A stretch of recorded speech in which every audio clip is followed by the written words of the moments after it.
How would you like a 15% discount to my daily email, the stack of stuff, the show notes, discounts to the conference, all of that? All you need to do is text the word show to 33777.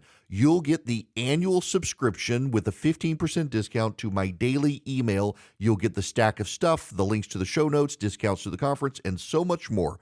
All you have to do is text the word show, SHOW, to 33777. Text show to 33777.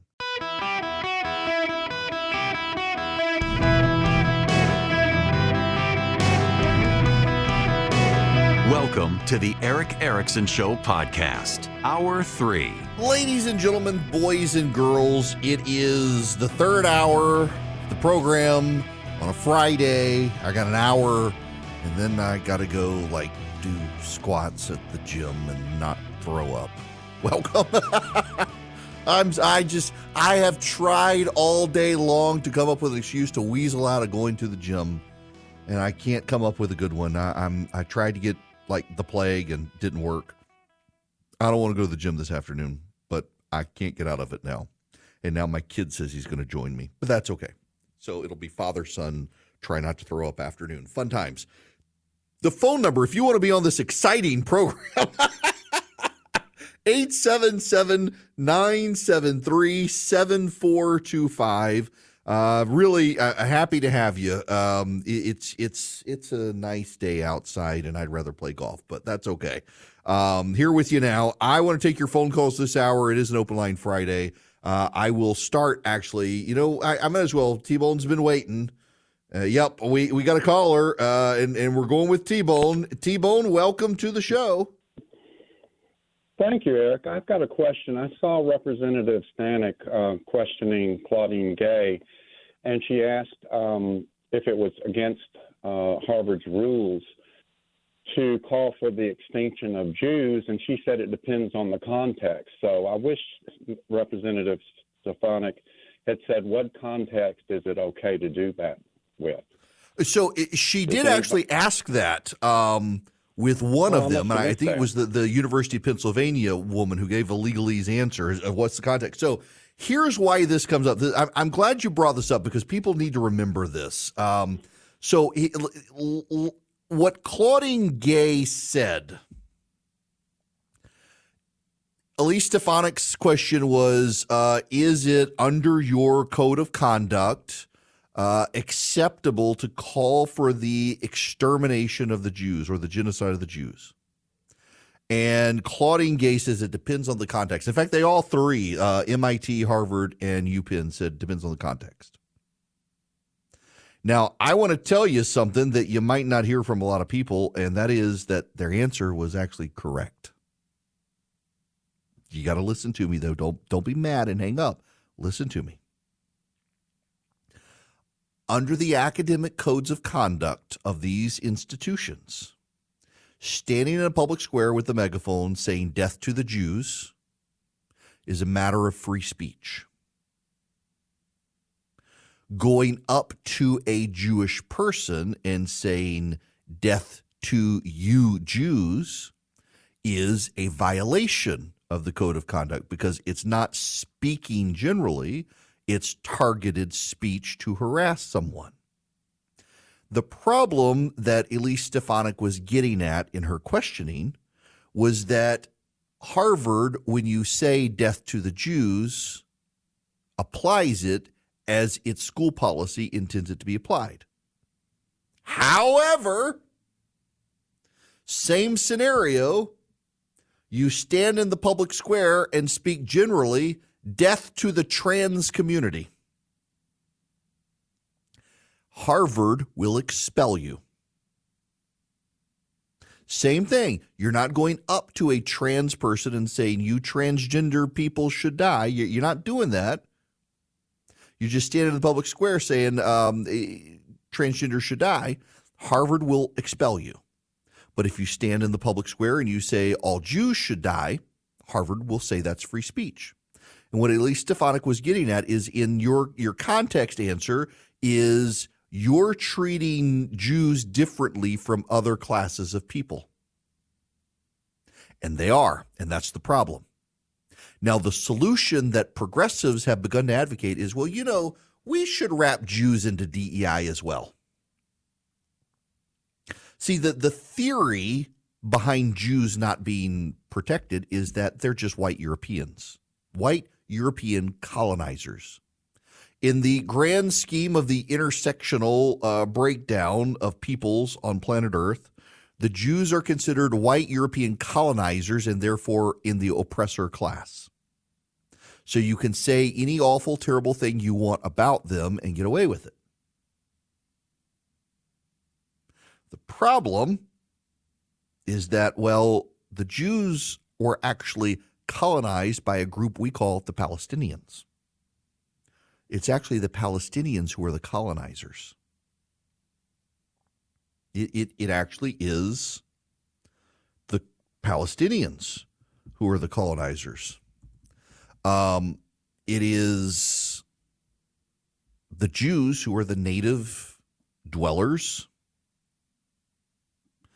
of that area of the world.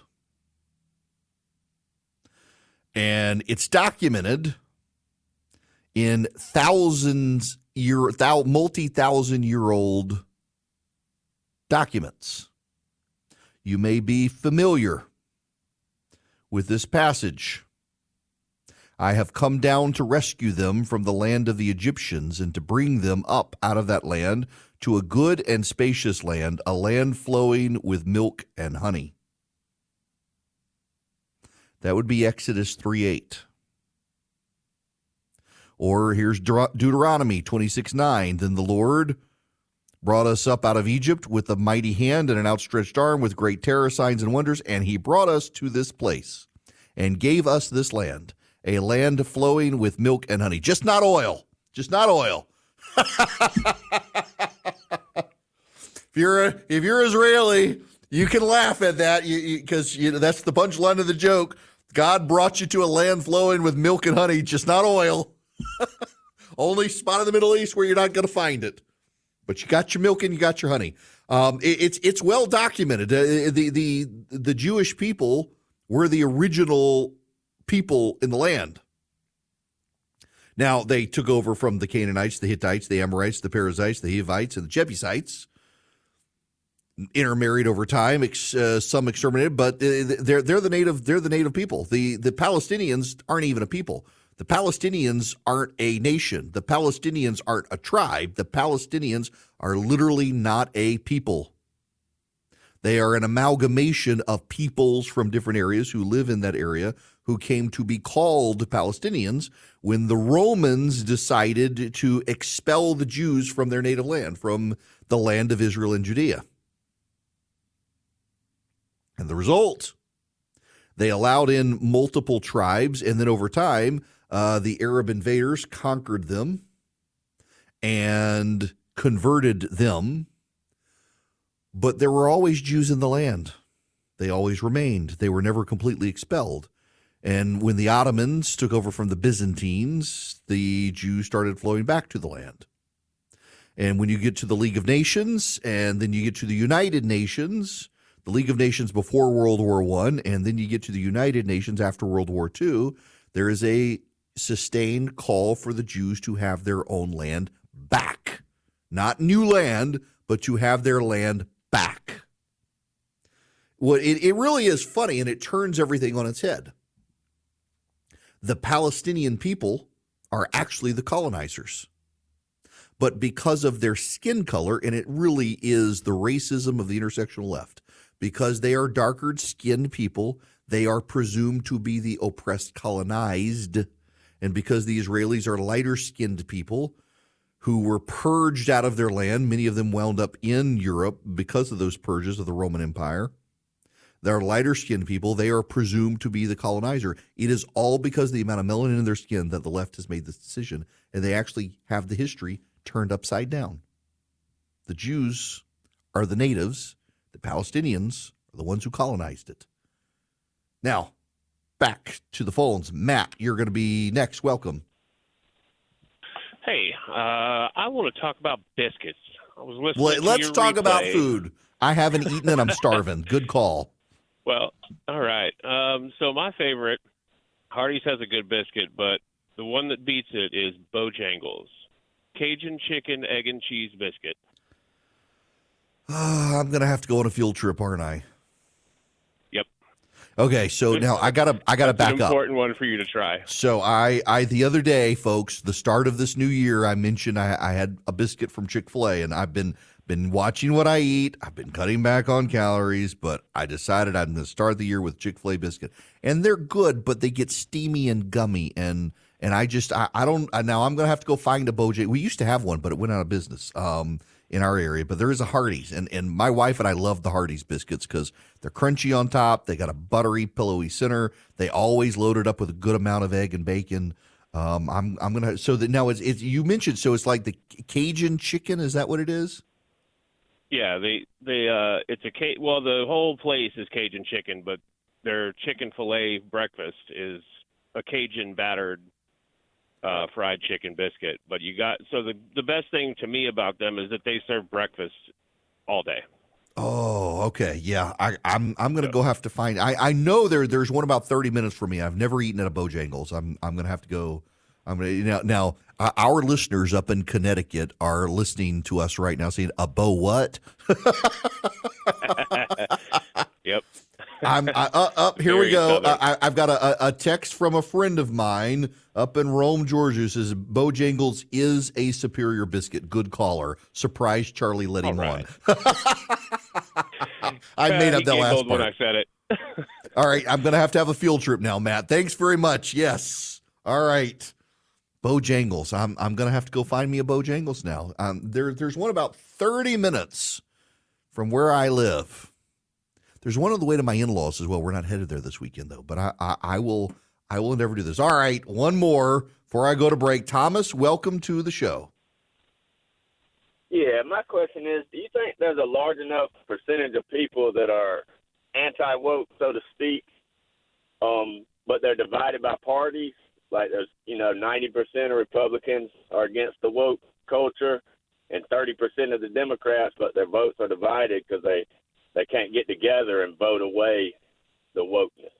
Okay, so I'm glad you bring this up because I actually think a majority of both parties are non-woke. And I do, and I know that my hardcore partisan conservative friends will say, no, the Democrats are full of no. Let me explain this to you. Probably And right, yeah. I've got the data to back this up. In the 2022 midterms, every woke Democrat in like swing districts lost in the Democratic primary. Democrats, even in more progressive leaning districts, tended to reject the wokes. Look at Nina Turner, the woman from Ohio, who's regularly run for Congress as a black progressive in a highly Democratic district, and the Democrats keep rejecting her level of wokeism. Now, there are some parts of the country, like Alexandria Ocasio-Cortez, she can get elected in Brooklyn, very woke, but I think disproportionately the country isn't.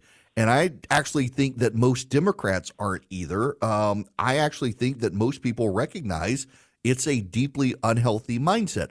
But here's the problem.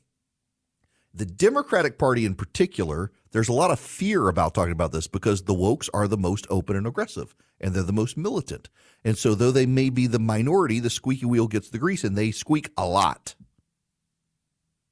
And so a lot of Democrats are quiet, but when they go vote in the primaries, they purge them. Now, I realize this is hard for some of you to believe because we're all told how woke the Democratic Party is. The progressive wing of the party, very woke, and they are the loudest portion. They are disproportionately represented on television, and they get the most attention. But when you actually pay attention to what happened in the Democratic primaries in 2022, Democratic voters, particularly black women, voted against them.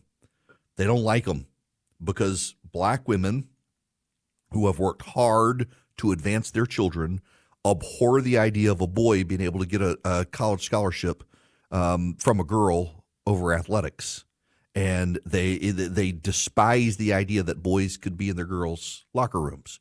And that's what the wokes believe. And so the wokes keep getting rejected by more and more people. I do just kind of perceive this situation at Harvard and with these answers on anti-Semitism and death to the Jews by these by these college presidents to be a tipping point. We're not going to suddenly rapidly shift away from it, but I think it's beginning to happen. More and more people on all sides of the aisle are realizing that this sort of ideology is just poisonous. Welcome. It is Eric Erickson here. I mentioned this story earlier in passing, but actually wanted to spend a few minutes with it. This is from Ambrose Evans Pritchard in the London Telegraph. Emergency lending by the U.S. Oh, come. I'm already a subscriber. Why do I have to log in again? I understand why you have to log into these websites, but it sometimes is so frustrating, especially when I'm in the middle of beginning to read the story and then suddenly it says, hey, you haven't logged in a while, and then you have to go back through it. So aggravating. The Europeans have just destroyed our modern internet. Those stupid little windows that pop up about the cookies almost makes you want to like let Putin have it. The European bureaucrats who decided every time you go to a website, suddenly you have to, do you want cookies or not? No, leave me alone. I do want cookies. I want chocolate chip ones. Nonetheless, emergency lending by the U.S. federal authorities has bathed America's struggling regional banks in short-term liquidity, disguising the slow burn damage of the U.S. commercial property slump. A sobering analysis by four of the country's leading finance experts says this comfort blanket has created a beguiling illusion of stability. The underlying crisis in the banking system continues to deepen as $5 trillion of commercial real estate debt taken out during the zero-rate era comes due in tranches. It's not a liquidity problem, it's a solvency problem, says Professor Tomasz Piskorsky, a banking specialist at Columbia University and one of the lead authors. Temporary measures have calmed the market, but half of all U.S. banks are running short of deposits with assets worth less than their liabilities, and we're talking about $9 trillion. They're bleeding capital and could not survive if something triggers a sudden loss of confidence. It is a very fragile situation, and the Federal Reserve is watching it very closely.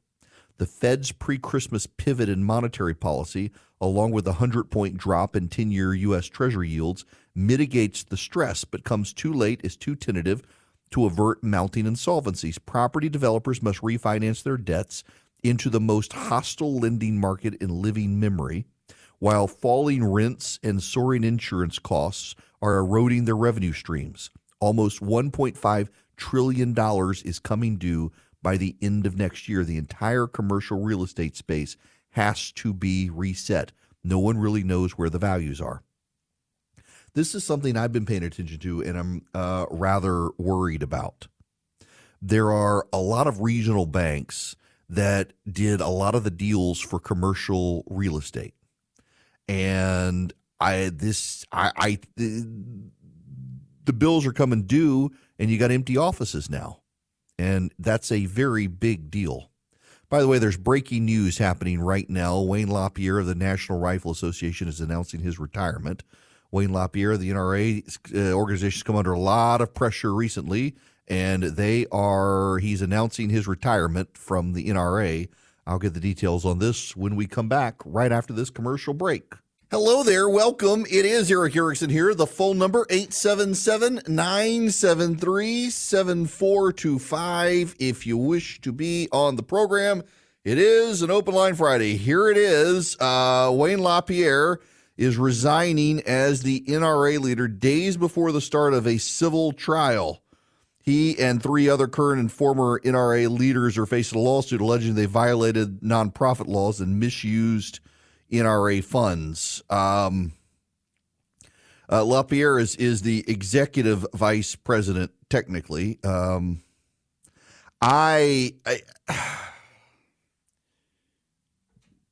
Y'all, let's just acknowledge that the New York Attorney General targeted the NRA because of it being the NRA.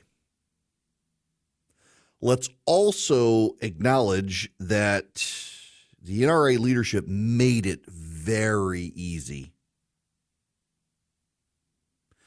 The lawsuit by the New York Attorney General alleges that the NRA violated nonprofit laws and misused millions of dollars, alleging that LaPierre diverted millions of dollars away from the group's charitable mission for his personal use of private jets, expensive meals, travel consultants, private security, trips to the Bahamas. The Attorney General claims LaPierre spent more than $500,000 of the NRA's assets to fly himself and his family members to the Bahamas, and that the NRA incurred over $1 million in expenses for private flights in which LaPierre was not a passenger.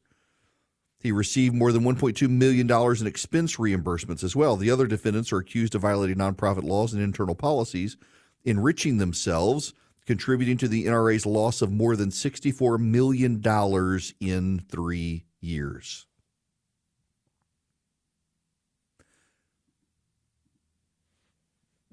Oh, I might as well. So my buddy Brent is texting me right now, and he says, I love my job. I really do.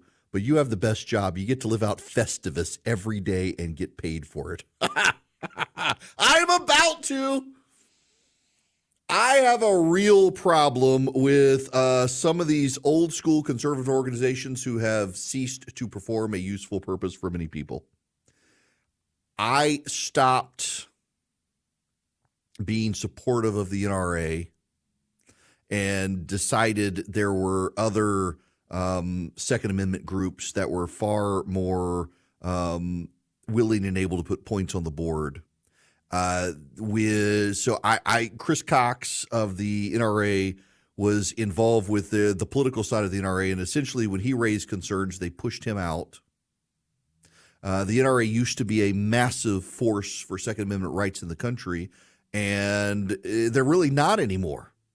They live off their name. They live off their brand. And I have such a problem with so many groups on the right these days with the same people in charge who have been there for 30 or 40 years, and they're just living off their name. They're not actually putting points on the board anymore. They're just there. And the donors write them checks all the time because they write checks to the brand, but the brand doesn't do anything anymore. And I think the NRA is one of those groups, frankly. I don't think the NRA is very good at its job anymore, and it used to be fantastic, and it still does some good with training and certification and firearm schools, but actually putting points on the board for gun rights anymore, there are plenty of better groups out there that will defend the Second Amendment and gun owners of America. And yeah, Gun Owners of America is a good group. But it's not just the NRA. I look at what's happening with CPAC, where you've got, scandal. You've got very prominent, notable conservatives have left the organization raising red flags about the conduct of the present leadership. And it's no longer the Conservative Political Action Conference. It is the Trump Political Action Conference. Whether you like Donald Trump or not, this isn't a criticism of Donald Trump. Don't hear it that way. Some of you get very defensive.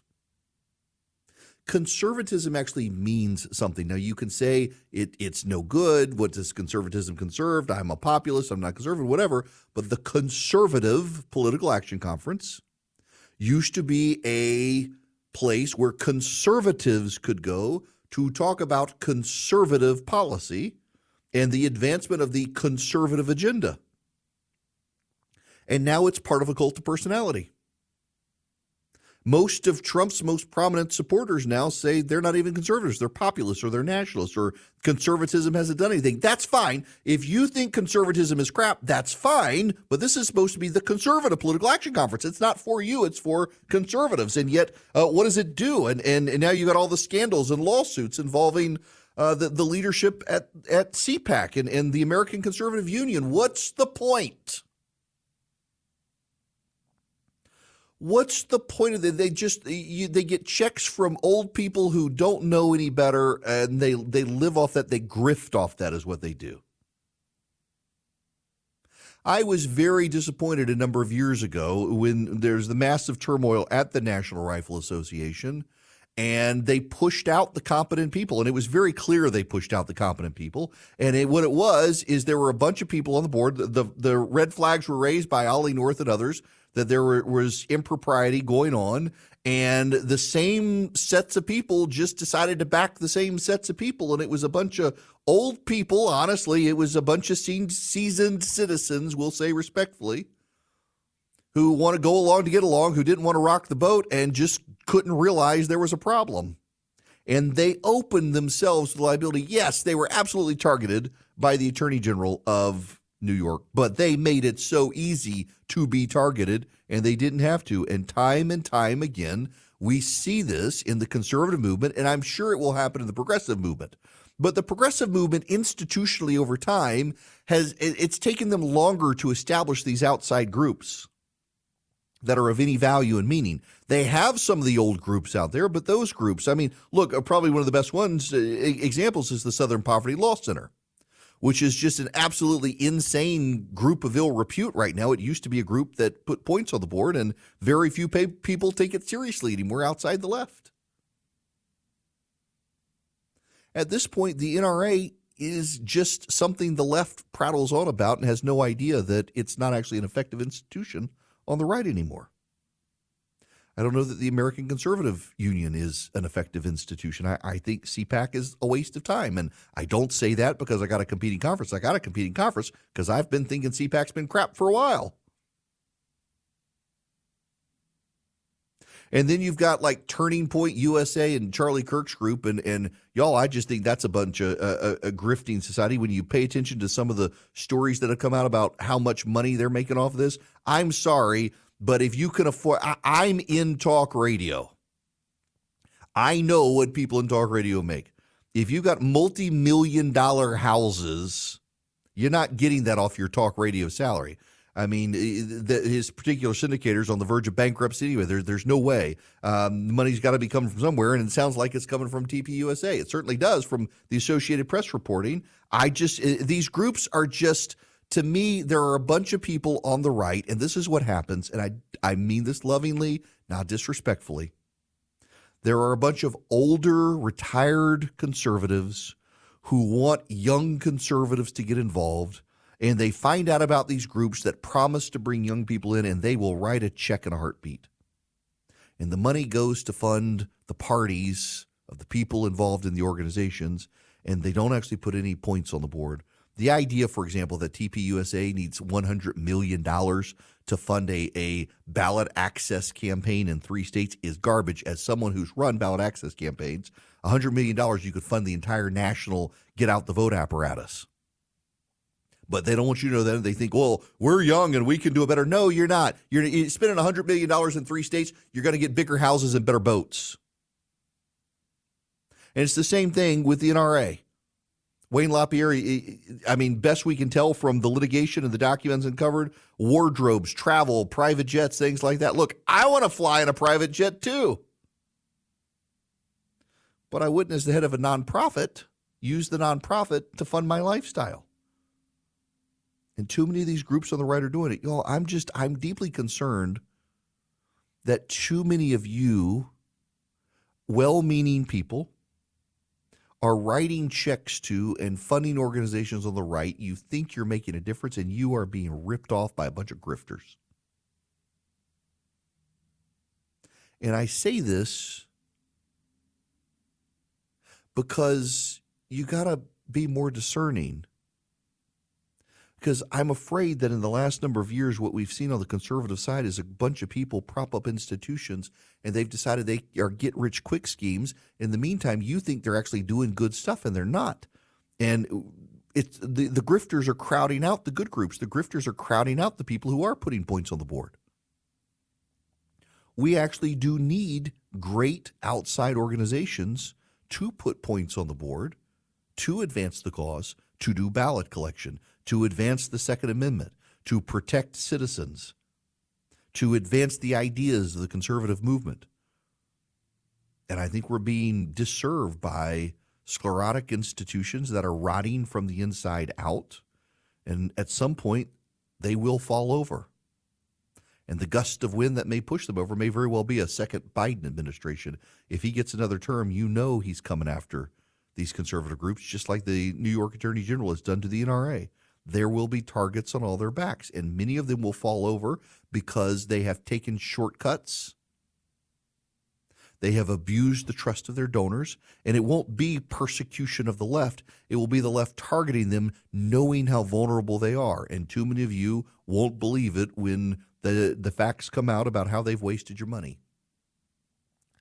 There are great groups out there. I'm thinking of the Heritage Foundation.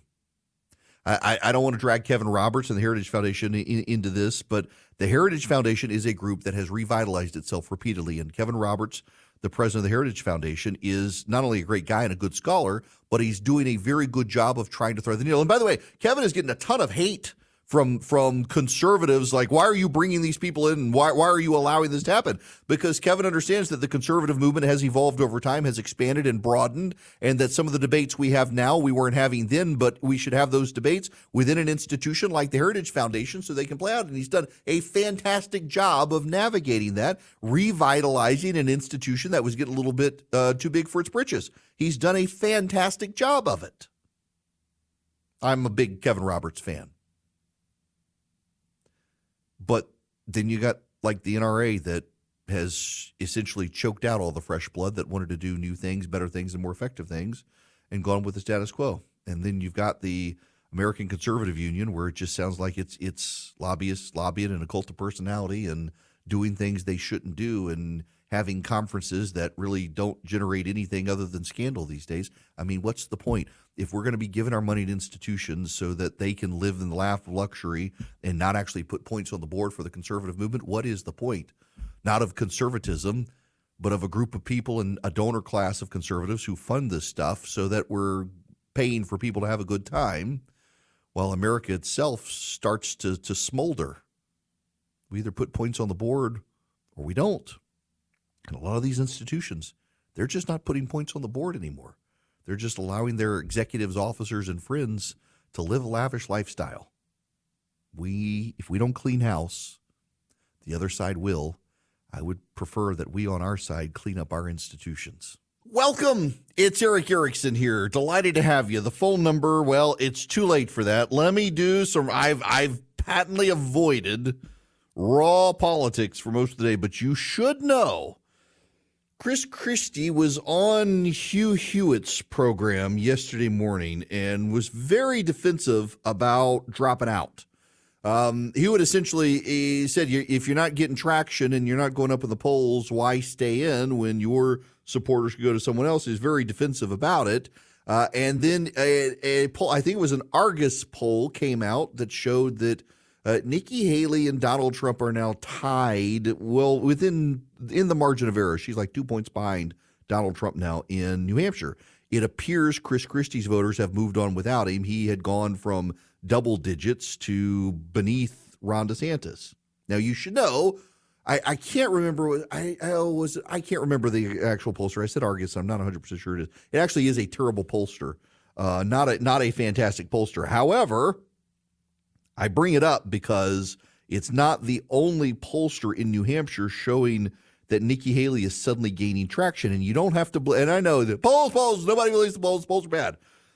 Donald Trump has suddenly aimed his fire at Nikki Haley pretty aggressively, aiming his fire. Now, St. Anselm, which actually is a pretty good pollster up there, has it 44-30 Trump Haley. Christie's at 12%. Christie's just collapsing in New Hampshire. In fact, Christie is collapsing far faster than DeSantis has collapsed in New Hampshire. It's very notable. Now, whether or not Haley can pull this off, I mean, there's a growing consensus among Republicans that at this point there's no stopping Trump. And you've got Republicans in the Senate falling in line. The DeSantis team continues to sell themselves this way, that you still have to show up and spend time at a caucus, and DeSantis people are going to do that more than Haley. Haley had a faux pas in Iowa, essentially say the people of New Hampshire would correct whatever Iowa does, which was an admission she's not going to do well there. Why are you spending money in Iowa attacking DeSantis? Let him have it, because then that helps you in New Hampshire. It frees up your resources. You don't have to campaign in Iowa. You campaign in New Hampshire. You grow your vote there. He grows his vote in Iowa, but they can't seem to do it. Of course, the DeSantis team pushes that, well, Haley is doing this because she's really running to be Trump's vice president, which is not true. She actually is running to be president, but she absolutely, I think, would, if you offered it, be vice president. Now, there is a effort behind the scenes among Trump supporters to get him to not support Nikki Haley. In fact, Donald Trump Jr., Steve Bannon, and others have been very aggressively pushing that she is unacceptable. However, I am told, and it's been reported in the news, that she is the front runner for VP if Trump is the nominee because he thinks it broadens his coalition. We'll see. All I know is that no one who listens will believe the polls, even if they're right, unless it tells you what you want to believe. And then you'll believe that portion of the poll that tells you what you want to hear. All I will say is that every single one of these campaigns is conducting polls. And what I find the most notable is the dog that didn't bark, the old Sherlock Holmes story. The dog that didn't bark is none of the campaigns are releasing internal polling that combats the public polling narrative that shows Donald Trump with a massive lead. And if they had polling that could do that, they would do that, but they're not. It's like the other dog that didn't bark story this week. You know, there was a school shooting in Iowa yesterday, correct? A sixth grader lost his life. 4 others, including a principal, were wounded. And the media is not doing wall-to-wall coverage of it. Now, you know, if it was a white male MAGA shooter, we would be in copious coverage, and the president's speech tonight from Valley Forge would be about the shooting and how we need gun control. But none of them are doing it. They've moved on from it. Why do you think that is? Could it be that the shooter turns out to be a member of the Alphabet Gang? Identified as trans, used he, they pronouns. This is all out there now. You know and I know that the shooter was not your standard white male shooter because the media did the perfunctory check the box, we can say we covered the story, and they moved on from it. There are no gun control roundtables tonight, no lectures from Democrats.